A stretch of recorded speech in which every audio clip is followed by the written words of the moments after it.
Bro bro bro ഇവിടുന്ന് പറഞ്ഞ bomb കൊടുക്കുന്നുണ്ടെന്ന് പറയുന്നേട്ടെ. നിങ്ങളെവിടുന്ന? ഞാൻ എവിടുന്ന് പറഞ്ഞാലേ നീ വഴി പറഞ്ഞു തരൂ. അല്ല അങ്ങനെയല്ല, എവിടെയാ സ്ഥലം എവിടെ വരുവാ? ഇവിടുന്ന് നീ നേരെ പോയിട്ട് റൈറ്റ്. ഓക്കെ. എങ്ങനെ സാധനം എങ്ങനെയുണ്ട്? ബോംബ് എങ്ങനെയുണ്ട്? അടിപൊളിയാണ്. അടിപൊളിയാ? എന്നാ പോയി നോക്കട്ടെ എന്നാല്. ശരി. അവിടെ ഒരു ബോംബ്.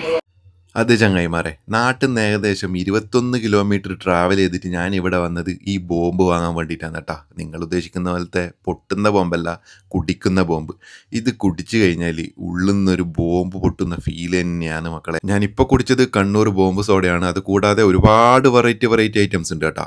കണ്ണൂർ ബോംബ് സോഡ ഉണ്ട്, നെഞ്ചി കലക്കിയ സോഡ ഉണ്ട്, ഇളനീർ മൽബ ഉണ്ട്, ഗ്രേപ്പ് സോഡ, നന്നാരി സോഡ, ലൈം സോഡ, കച്ച ഐറ്റംസ് ഉണ്ട്, പൈനാപ്പിൾ 420 ഉണ്ട്, പിന്നെ മാംഗോ 420 ഉണ്ട്. നമ്മൾ പോയ ടൈമിന് അത്യാവശ്യം നല്ല തിരക്കൊക്കെ ഉണ്ടായിരുന്നു കേട്ടോ. ഇതൊക്കെ ട്രൈ ചെയ്യാൻ വേണ്ടി നിൽക്കുന്ന ആൾക്കാരായിരുന്നു. ഇവിടെ കൂടുതലായിട്ടും പോകുന്നത് കണ്ണൂർ ബോംബും നെഞ്ച് കലക്കിയത് തന്നെയാണ്. ബോംബിന് ശേഷം നെഞ്ച് കലക്കിയതൊന്ന് ട്രൈ ചെയ്ത് നോക്കി. ഇതാ മനാഫ് പറയുന്നത് നോക്കിയാട്ടെ നിങ്ങൾ. എങ്ങനെയുണ്ട് മനോഫേ? ബോംബിനേക്കാളും എനിക്ക് കൂടുതൽ ഇഷ്ടപ്പെട്ടത് ഈ നെഞ്ച് കലങ്ങിയതാണ് കേട്ടോ. അതൊരു ഒന്നൊന്നര ഐറ്റായിരുന്നു. പിന്നെ വേറൊരു കാര്യം ഞാൻ പ്രത്യേകം പറയാം, മക്കളെ കൂട്ട് വന്നിട്ട് മക്കൾക്കൊന്നും ഇത് കൊടുക്കണ്ട കേട്ടോ. അവർക്കൊന്നും ഇത് താങ്ങൂല. എങ്ങനെയുണ്ട് സാധനം? എങ്ങനെയുണ്ട്? അതിനുശേഷം ഒരു ഇളനീർ മൽബിയും കഴിച്ചു. പിന്നെ ഇവരുടെ 420 പൈനാപ്പിൾ 420, അത് ഇവരുടെ സ്പെഷ്യൽ ആയിട്ടുള്ളൊരു സ്പൈസി കൂട്ടൊക്കെ വെച്ചിട്ട് ഇവർ തയ്യാറാക്കുന്ന ഒരു സാധനമാണ്. നല്ല എരിവായിരുന്നു കേട്ടോ.